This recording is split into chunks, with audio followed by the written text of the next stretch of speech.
नमस्कार मित्रांनो, संवाद तुमचा आमच्यामध्ये तुमचं मनापासून स्वागत.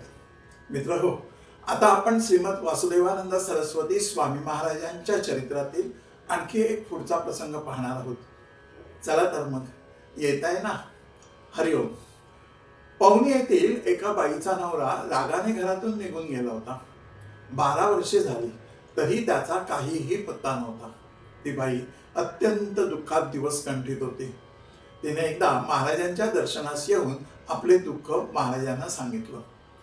तिच्याकडे फक्त एकदाच महाराजांनी पाहिलं आणि तिला सांगितलं, बाई, लवकरच तुझा नवरा घरी परत येईल असे तिला सांगून एक मंत्र लिहून दिला व त्याचा रोज मानसिक जप करण्यास सांगितलं. त्याप्रमाणे त्या बाईने श्रद्धेने जप सुरू करताच 1 महिन्यातच आपण लवकरच घरी परत येतो आहे असं तिच्या नवऱ्याचं पत्र आलं आणि त्याप्रमाणेच पुढे तो घरी येऊन राहिला.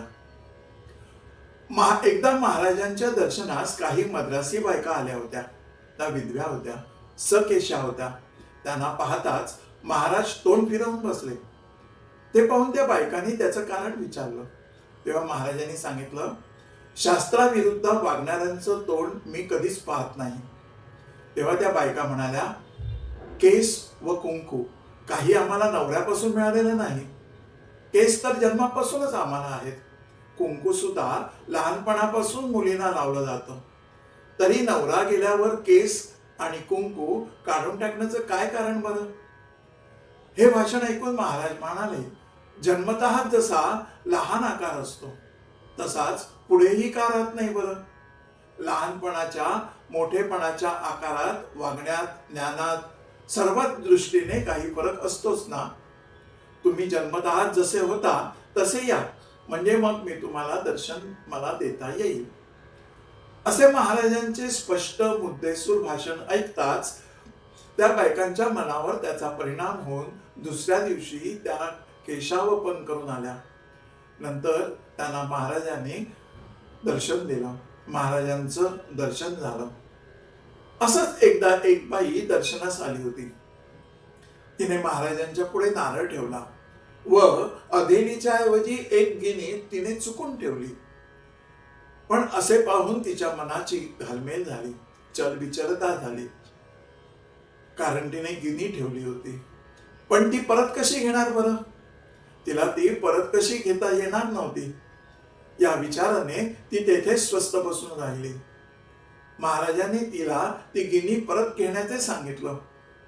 तेव्हा ती म्हणाली, ठेवलेली परत घेता येणार नाही असे ती म्हणाली खरी. नंतर महाराजांनी तिला प्रसाद म्हणून एक नारळ दिला. त्या बाईने तो नारळ घरी येऊन वाढवला तर त्यातून ती गिनी बाहेर पडली. हे पाहताच त्या बाईने आश्चर्याने पाहिलं. तिला मोठा धक्का बसला.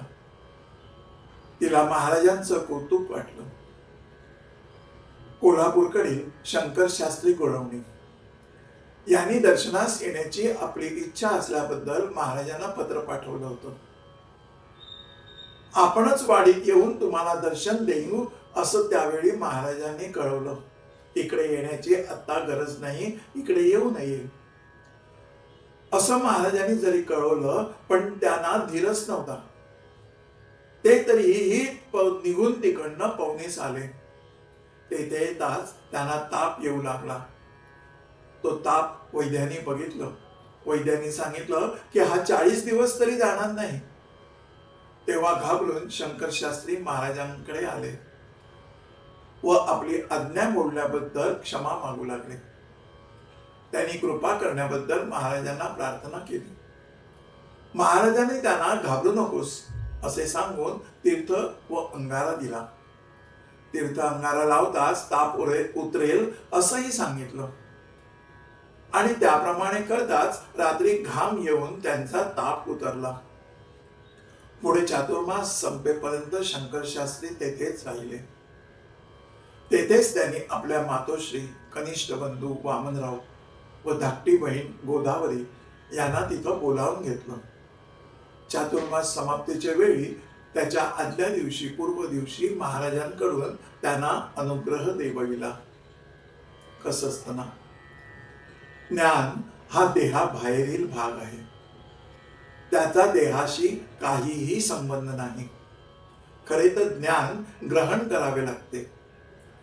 मनुष्याला बुद्धी दिलेली असते, ती केवळ त्याचा व्यवहार चालविण्यासाठी. पण ज्याला मन असतं ना, तो या बुद्धीला ज्ञान शिकवण्याची सतत मदत करत असतो. देहाच्या स्थितीमध्ये बुद्धीचा व ज्ञानाचा वाटा खूप मोठा असतो.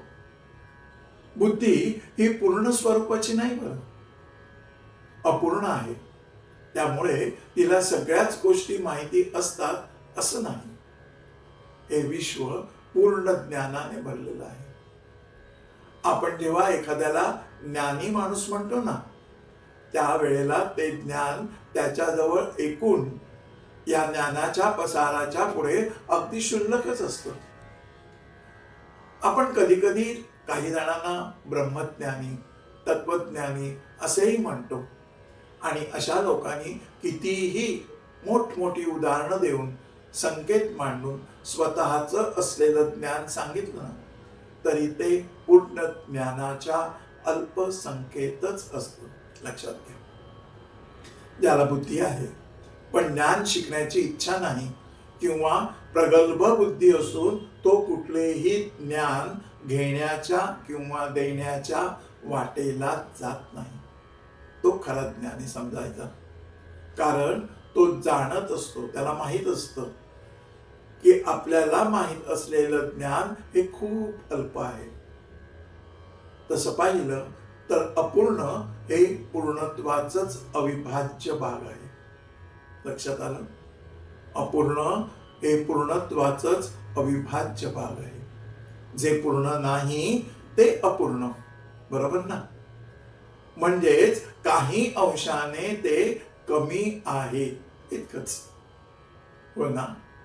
याचा अर्थ काय होतो की काही अंशाने अजून त्यात हवं आहे भरण्यासाठी.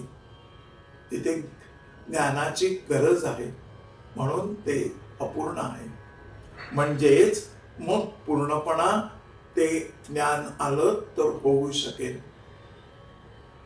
पण काय आहे ना, हा पूर्णपणा आला तर अपूर्ण राहण्याचा आनंद कधीच मिळणार नाही.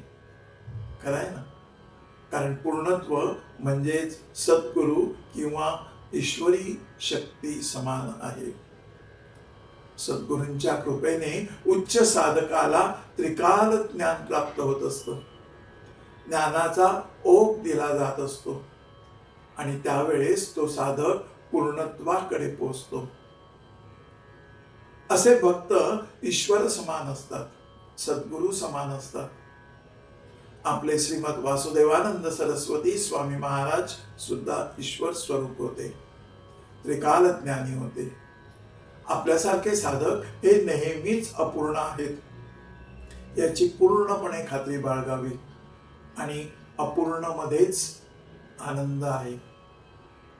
कारण पूर्णत्व झालं की तिथे ज्ञान संपलं. जिथे सगळंच पूर्णत्व आहे तिथे अपूर्णत्वाला गरजच नाही. म्हणजे अधिक ज्ञानाची उत्सुकता लागणार नाही, अधिक ज्ञान मिळवण्याची गरज पडणार नाही, त्यात त्याला आनंद वाटणार नाही. लक्षात आलं? इथंच थांबू, पुढे भेटू अशाच एखाद्या प्रसंगात. गुरुदेव दत्त.